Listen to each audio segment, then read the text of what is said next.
definida por la Iglesia. Dogma es una verdad revelada por Dios que es definida por la Iglesia.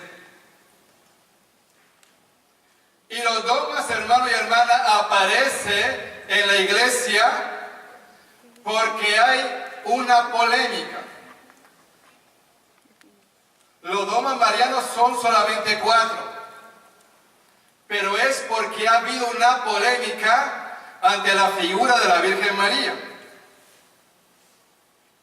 Apunten los dogmas marianos. Primero, María, Madre de Dios. Primer dogma mariano, María, Madre de Dios. Segundo dogma mariano, la perpetua virginidad de María. Tercer dogma mariano, la Inmaculada Concepción de María.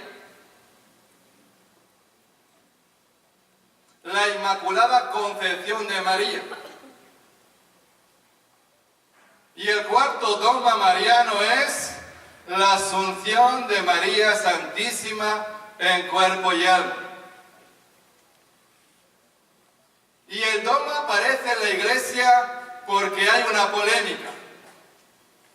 Por ejemplo, ¿cómo puede ser que una mujer sea la Madre de Dios? Eso es imposible. Y entonces hay partidarios que dicen que eso es imposible, y hay otros que dicen no, María es la Madre de Dios porque Jesucristo es Dios encarnado.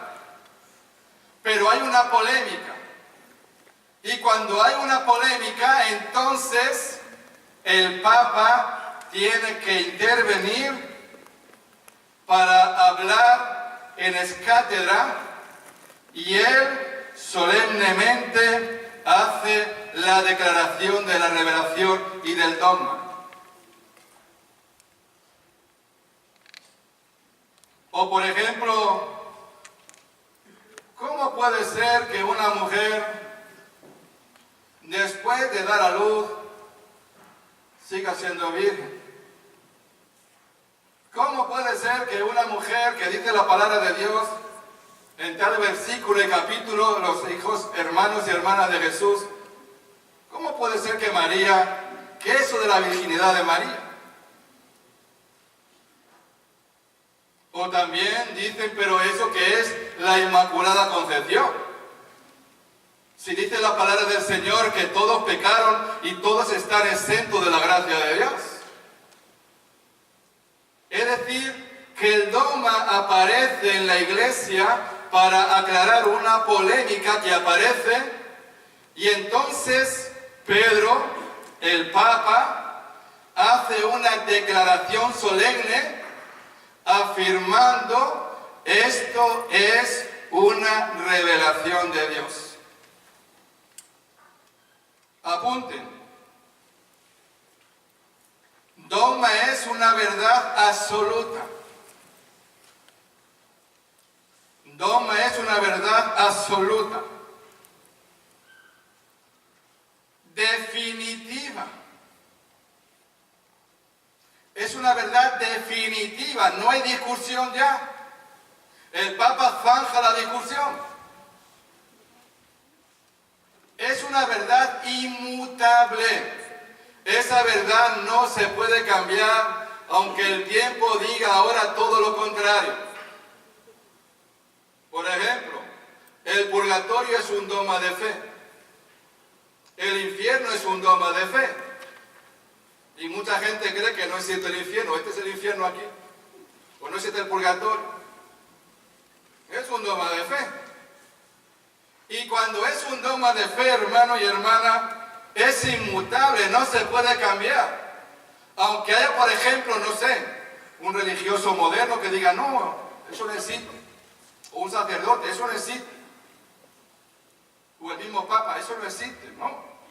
Si es dogma de fe, Nadie puede cambiar la verdad revelada por Dios a su iglesia. Y es importante que aprendamos de los dogmas, porque como a veces alguno es moderno, puede confundir al pueblo de Dios. Y ciertamente los dogmas son la columna y la doctrina de la iglesia del Señor. Dogma es una verdad infalible. Infalible, no se puede equivocar. Como el Papa cuando hace una declaración solemne en un dogma, no se puede equivocar. Es una verdad irrevocable. No se puede cambiar. Incuestionable. No se puede cuestionar. Y absolutamente segura, sobre la cual no puede flotar ninguna duda. Si somos católicos, tenemos que aceptar todos los dogmas, porque es una verdad absolutamente segura donde no podemos cambiar de opinión si no dejamos de ser católicos, aunque vayamos a la iglesia. Una vez proclamado el dogma solemnemente, ningún dogma puede ser negado. Digan conmigo, una vez proclamado solemnemente el dogma, no puede ser negado, ni por el Papa, ni por los cardenales, ni por los obispos, ni por los sacerdotes, ni por los diáconos, ni por los predicadores. Así de claro.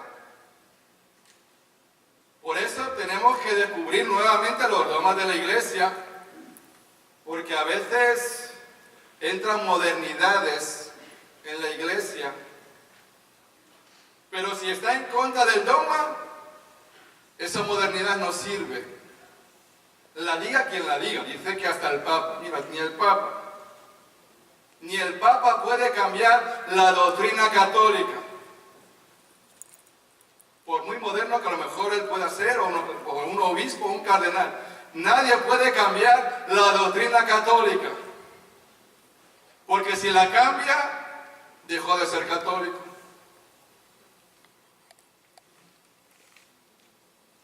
Por eso, hermano y hermana, apunten, los dogmas constituyen la base inalterable de toda la doctrina católica. Repito, los dogmas constituyen la base inalterable de toda la doctrina católica. Es una base que no se puede cambiar, inalterable. Nadie la puede cambiar. Sea quien sea, no puede cambiar esa doctrina puesta en la iglesia como dogma. Aunque muchas veces la gente ataca los dogmas como que es algo del pasado, de la Edad Media. No, es una verdad revelada por Dios. Y cualquier católico está obligado a aceptar y creer en los dogmas de una manera irrevocable. No se equivoca. Por eso, repito, sería bueno que descubramos y aprendamos sobre todos los dogmas de nuestra iglesia, porque es la columna de nuestra iglesia y no se puede cambiar. Bendito, alabado sea el Señor. Amén. Vamos a ver el primer dogma mariano, que es: María es la Madre de Dios. Vamos a buscarlo en Lucas capítulo 2, versículo 7. Lucas 2, versículo 7.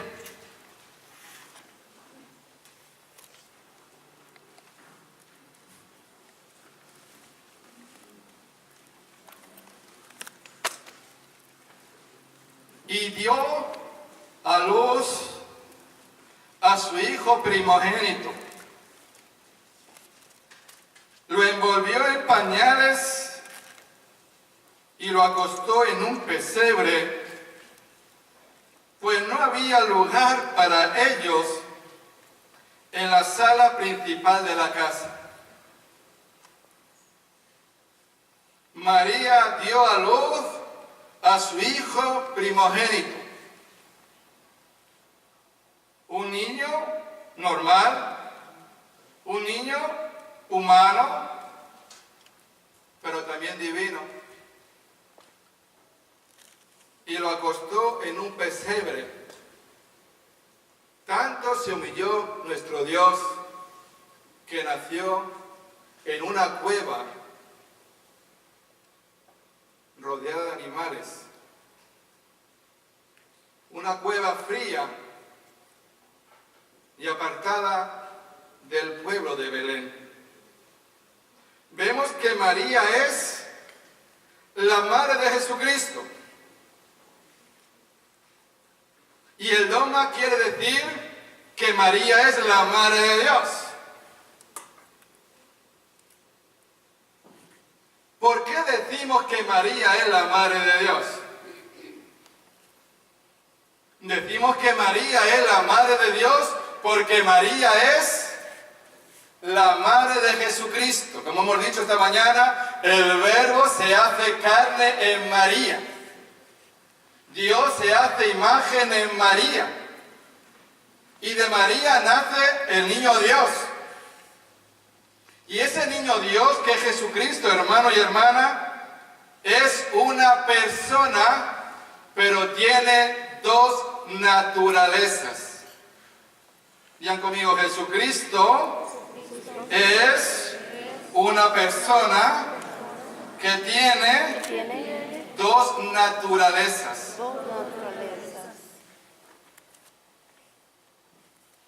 Que es por la unión hipostática, una palabra técnica. Apunten. María es madre de Dios por la unión hipostática. Y la unión hipostática es que Jesucristo tiene dos naturalezas diferentes. Una naturaleza divina y otra naturaleza humana, que son la misma persona. Es decir, María no le dio la divinidad a Jesucristo. María le dio el cuerpo mortal a Jesús. Pero es que Jesucristo, por la unión hipostática, es una persona con dos diferentes naturalezas.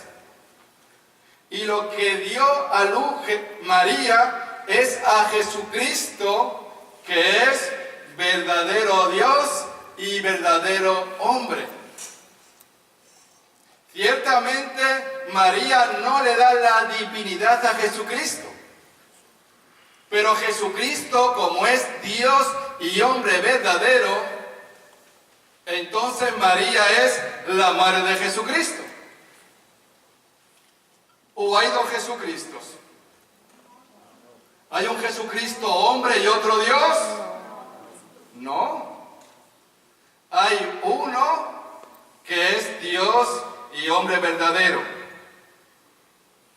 Por eso la doctrina de la encarnación habla del Dios encarnado, del Dios perfecto.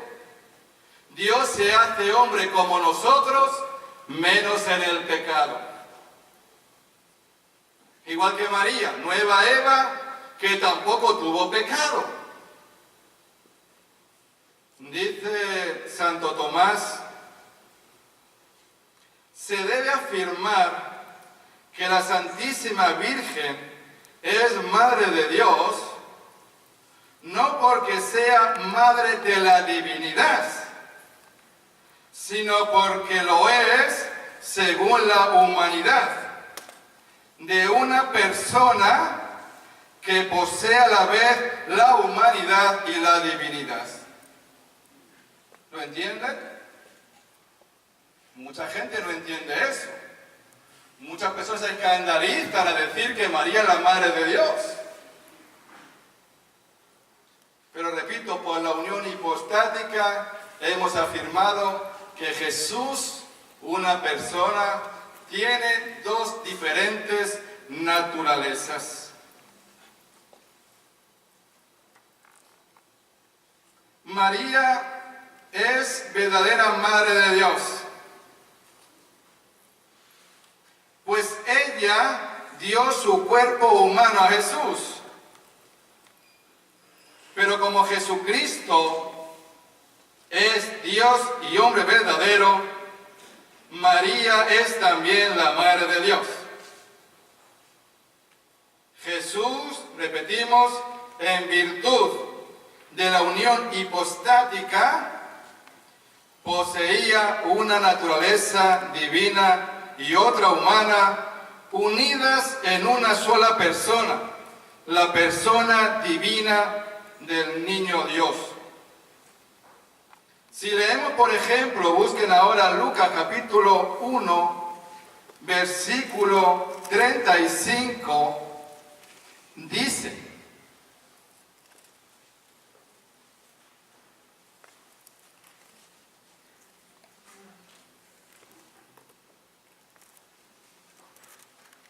versículo 32. Vamos por el 31 mejor. Concebirás en tu seno y darás a luz un hijo, al que pondrás el nombre de Jesús. Será grande y justamente será llamado Hijo del Altísimo. Aquí afirma que María es la madre del Hijo del Altísimo. Por lo tanto, está diciendo que María es la Madre de Dios.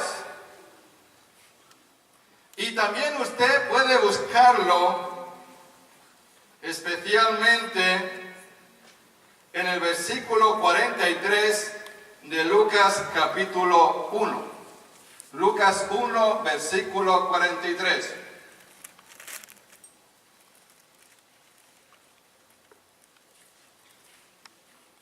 Cuando Isabel ve a María y se llena del Espíritu Santo, porque María es la ungida del Señor y la esposa también del Espíritu Santo, dice Isabel, versículo 43, ¿cómo he merecido yo que venga a mí la madre de mi Señor? Está dando una palabra de profecía. Ella está declarando que María es la madre de su Señor. Y cuando ella declara que María es la madre de su Señor, está diciendo que María es la madre de Dios. Otro versículo para que entendamos que también la palabra de Dios nos ayuda para que nosotros proclamemos como dogma que María verdaderamente es la Madre de Dios. La maternidad divina de María es una verdad poseída y confesada de siempre por la Iglesia y fue definida como dogma de fe en el Concilio de Éfeso en el año 431. Apúntenlo. Fue definido como dogma de fe que María es Madre de Dios en el Concilio de Éfeso en el año 431. Por cierto, en Éfeso es donde está la casa de María, donde vivía María y Juan apóstol. Y el Concilio de Éfeso proclamó que María era Theotokos, Madre de Dios, que significa literalmente que María dio a luz al que era Dios. Theotokos es una palabra griega que significa Madre de Dios. Para que veamos cómo la Iglesia, por revelación, viene a aclarar cuando hay un conflicto y el Papa solemnemente, él proclama como revelación el dogma de la María, Madre de Dios. Vamos ahora con el segundo dogma. Vamos por encima, para ver si podemos tratar, aunque sea los 3, 4. El segundo dogma es la perpetua virginidad de María. María Virgen antes del parto, en el parto y después del parto. Busquen ahora Mateo capítulo 1, versículo 22 y 23. Mateo 1, versículo 22 y 23.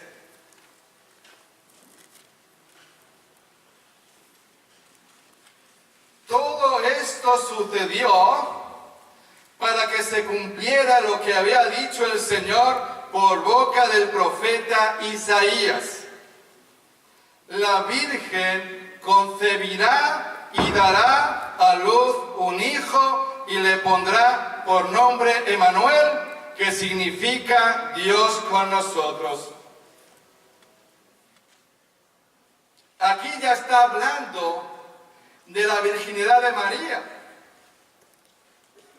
Cuando dice, mira, esta es la señal del profeta Isaías, y es que una virgen va a quedarse embarazada y va a dar a luz. Ya lo está diciendo. Una virgen se va a quedar embarazada y siendo virgen va a dar a luz. Esa es la gran señal del profeta Isaías. Esto significa que ella fue siempre virgen, antes, durante y después de dar a luz a Jesucristo. La Iglesia, guiada por el Espíritu Santo, se fundamenta en una correcta interpretación de la revelación, tomado en cuenta la Biblia y la tradición de la Iglesia. Como dije esta mañana, cuando María tenía 12 años, según la tradición, no viene la palabra del Señor, como ella era una jovencita bien santita, llena de santidad, llena de gracia, según la tradición, repito, ella consagró su virginidad a Dios. También hay niños o niñas que con 12 años tienen la vocación ya de ser sacerdotes o de ser monjas. María, que trabajaba en el templo, servía en el templo, ya jovencita, ella se consagra a Dios en su virginidad. Por eso ella no entendió muy bien ese plan de juntarse o de posarse con San José, con un hombre anciano, muy santo. Pero ella, siguiendo ese plan de Dios, dio ese paso de desposarse con San José. También dice la tradición que ellos se habían consagrado los dos en su virginidad a Dios. Iba a ser una relación casta, sin relaciones sexuales. Por eso decíamos esta mañana Cuando el ángel le dice que va a ser madre, María dice, pero bueno, ¿cómo puede ser eso? Si yo no conozco varón. ¿Cómo puede ser eso si yo no quiero varón? No te preocupes, María. Es el Espíritu Santo que descenderá sobre ti y el poder del Altísimo te va a cubrir con su sombra. Por lo tanto, la virginidad de María es una verdad revelada por Dios. No es nada malo ser madre. Pero si fue virgen, ¿por qué decir que es madre? Claro que es madre. Es la madre de Jesucristo y también la madre de cada uno de nosotros. Bendito sea el Señor. Un aplauso a la Virgen María, hermano y hermano.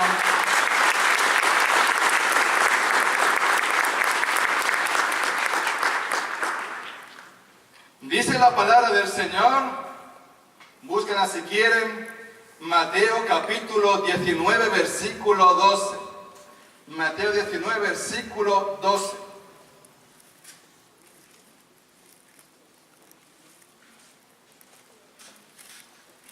Dice así: hay hombres que han nacido incapacitados para el sexo. Dice Jesús. Hay hombres que son incapaces. Han nacido incapacitados para tener relaciones sexuales.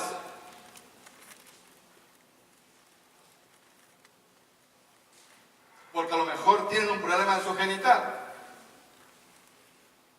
Dice Jesús, hay otros incapacitados que fueron mutilados por los hombres.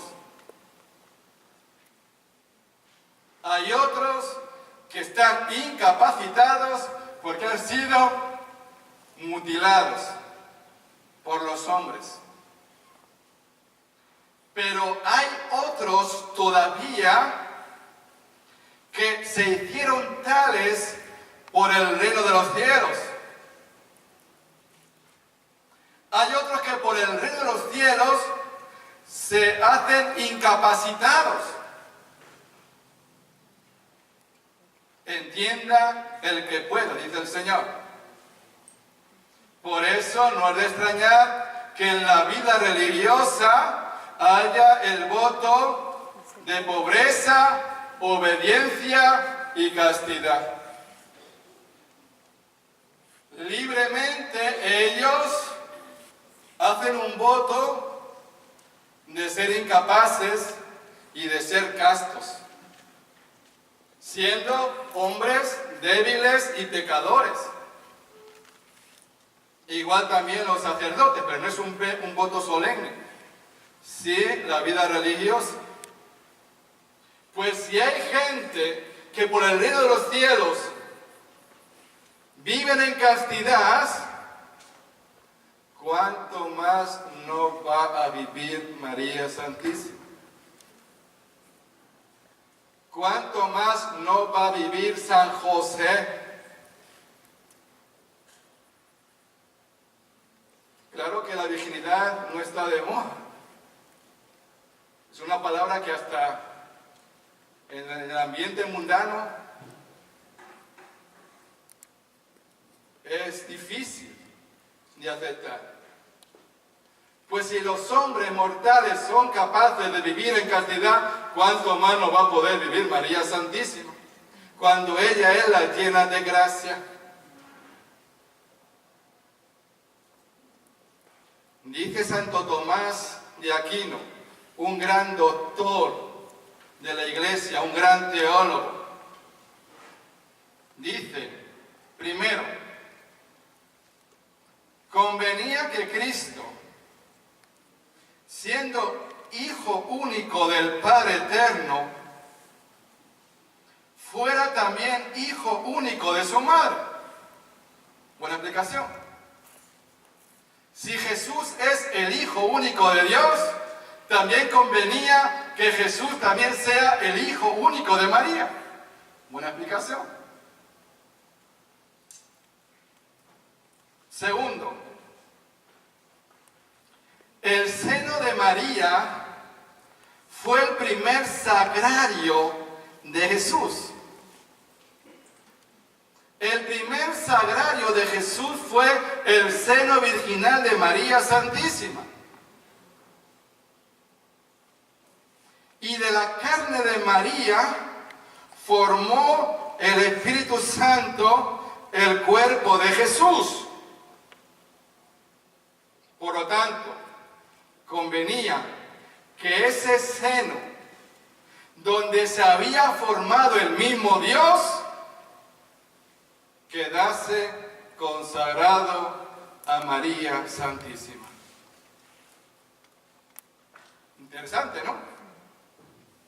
Si María es un sagrario viviente, el primer sagrario de Dios, María es el arca de la nueva alianza. Ella carga a Dios en su interior.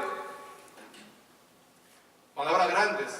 Convenía que ese seno consagrado por Dios solamente estuviese consagrado a Dios y no a ningún ser humano después.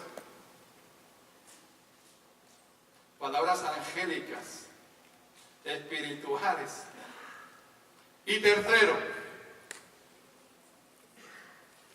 era más adecuado a la dignidad y santidad de la Madre de Dios, pues si ella por ni perder la virginidad pidió explicaciones al ángel de cómo iba a concebir el Hijo, no se entiende cómo después por su gusto ella perdiera su virginidad. Es decir, si María se puso bronca ante el ángel, oye, ¿cómo puede ser eso? Si yo no conozco varón. Si se puso bronca un poquito con él, le cuestionó, porque ella no quería perder la virginidad. ¿Cómo puede ser que luego después por su gusto ella pierda la virginidad y tenga más hijos e hijas y tal y cual?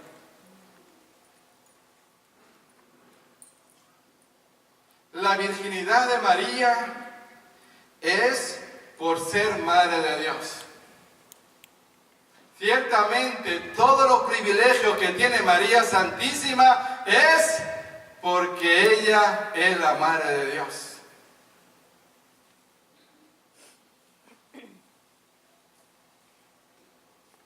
La enseñanza de la Iglesia en el credo decimos: y nació de Santa María Virgen. El credo apostólico, vamos a hacerlo el credo apostólico: creo en Dios Padre Todopoderoso, Creador del cielo y de la tierra, de todo lo visible. Creo en un solo Señor Jesucristo, Hijo único de Dios, nacido del Padre antes de todos los siglos, Dios de Dios, luz de luz, Dios verdadero de Dios verdadero. Es que hay dos credos. Hay dos credos. Hay el credo apostólico, que es el más cortito, y el otro credo que es ya con más revelación de Jesucristo. Pero en el credo apostólico, que es la fe apostólica en una oración, que es el credo, ahí dice: y nació de Santa María Virgen. Creo en Dios Padre Todopoderoso, creo en Jesucristo, su único Hijo, nuestro Señor, que fue concebido por obra y gracia del Espíritu Santo. Nació de Santa María Virgen. Ya lo dice ahí.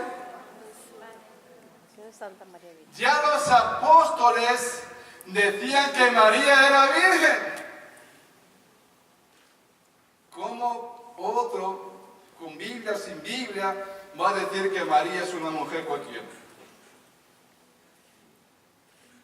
Por eso, pues, la Iglesia, en el Concilio de Letrán, dice así el Papa San Martín, apunten: la perpetua virginidad significa que Santa María fue virgen antes, en el momento y después de dar a luz a Jesús. Es esta una verdad revelada, repito.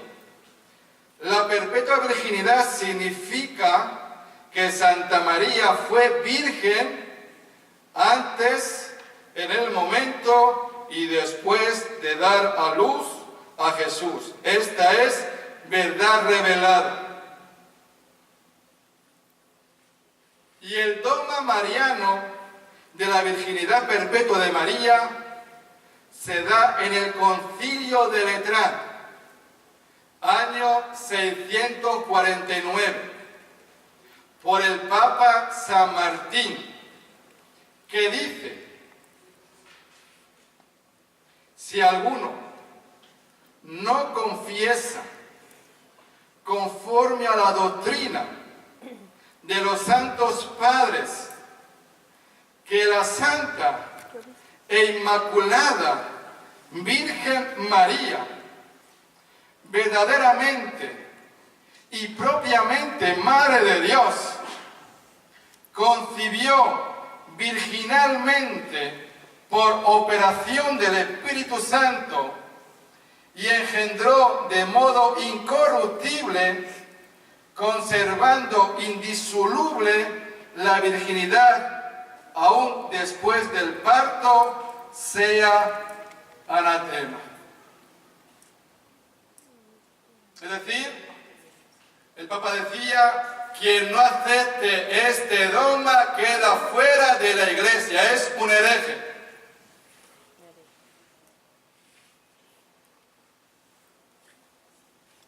María permaneció virgen antes del parto, en el parto y después del parto, de modo que es hereje y está apartado de la Iglesia el que niegue que María es virgen. ¿Hermoso? ¿Hermoso?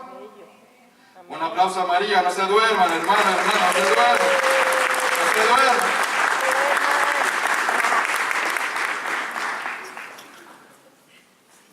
Vamos con el tercer dogma. Quedan 10, vamos a ver. María concebida sin pecado original. La Inmaculada Concepción.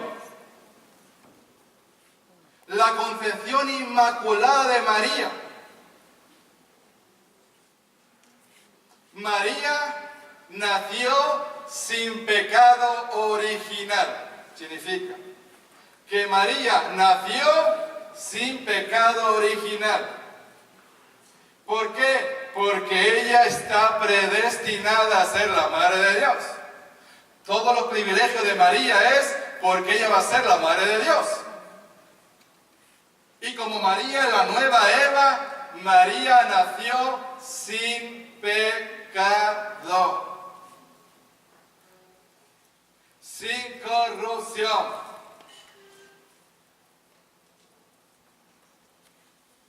Y es también dogma de la Iglesia.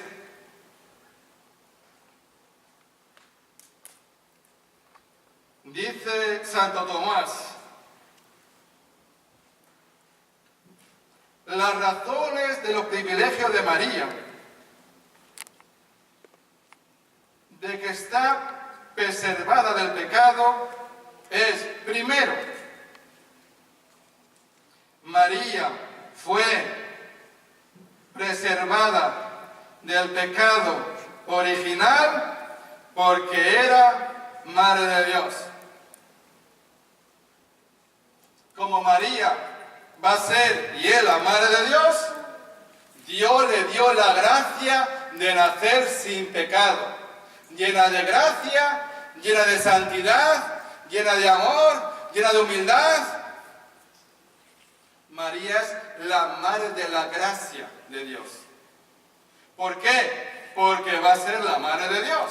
Dijimos, imagínense que a María le gustase tomarse un traguito, ir a la discoteca o fumar. Se lo pega al Hijo, se lo pega a Jesús, y Jesús también fumando. Se tomó su traguito también. Como María está creada para ese fin, mira, más limpia que una patena, más pura que una patena. Porque si llega a estar sucia, le pega la suciedad al Hijo. Y el Hijo es el Hijo de Dios. Amén. Segundo, María fue preservada del pecado original porque estaba íntimamente unida a Jesucristo. La persona que está más íntimamente unida a Jesucristo es María. Donde está María está Jesús, donde está Jesús está María. Y como María está unida a Jesucristo y era enemiga del demonio, entonces ella nació sin pecado original. Y tercero, María fue preservada porque era el templo de la divina sabiduría. María es el templo de Dios. María es el sagrario de Dios. Y como es el sagrario de Dios, el templo de Dios tiene que ser un templo limpio, puro, sin pecado. Por eso, hermano y hermana, la concepción inmaculada de María fue definida como dogma de fe por el Papa Pío IX el día 8 de diciembre de 1854. Fíjense, lo que la Iglesia tardó para proclamar que María es inmaculada. Fue en el año 1854. Donde se afirma la virginidad de María. Y luego, hermano y hermana, qué curioso, 4 años después de que el Papa proclama el dogma de la Inmaculada Concepción, se aparece la Virgen María en Lourdes y dice a Bernabé: yo soy la Inmaculada Concepción. El sacerdote no le hacía caso a Bernabé, que tú ves a la Virgen María, no le hacía caso. Pero cuando la jovencita le dijo: dice María que yo soy la Inmaculada Concepción, a ella creyeron. ¿Y cómo dijo eso? ¿Cómo lo certificó? María ciertamente es la Inmaculada Concepción. Vamos ya casi a acabar, faltaría el cuarto dogma. Claro, esto de la Mariología es para dar un curso pues de un año entero, por ejemplo. Pero hemos hecho una cosita en un ratito aquí. Lo demás están en el libro mío, La importancia de María, que por cierto esos son los últimos ejemplares que me quedan de ese libro. Y si no, pues sigan leyendo y estudiando, y sobre todo que lo que hemos escuchado en este día sirva para amar más a María, valorarla, descubrir el gran misterio, la gran riqueza que tiene María Santísima a los ojos de Dios. Bendito, alabado sea el Señor. Amén. Amén. Gloria a Dios.